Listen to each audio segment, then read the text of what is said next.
சொந்த ஊர்லேருந்து வேலைக்காக வெளியில வந்து இருக்கிற ஒவ்வொருத்தவங்களுக்குமே, நல்ல ஹவுஸ் ஓனரும், நல்லா பக்கத்தில இருக்க எல்லாருமே நல்லா செட்டா அமைஞ்சிட்டாங்கன்னா, நமக்கு அத விட ஹேப்பினஸ் எதுவுமே கிடையாது.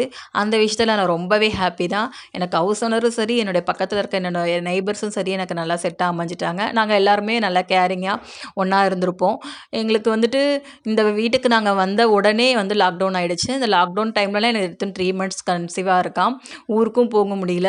இவருடைய கம்பெனி ஒர்க்னால நான் ஊருக்கும் போக முடியல. இங்கேயே தான் இருந்தேன். அந்த டைம்ல எல்லாருமே என்ன கேரிங்கா பார்த்துக்கிட்டாங்க. நாங்க எல்லாருமே ஒண்ணா தான் உட்காந்து சாப்பிடுவோம் மதிய லன்ச்சு. அந்த மாரிலாம் ஜாலியா இருந்துட்டு இருந்தோம்.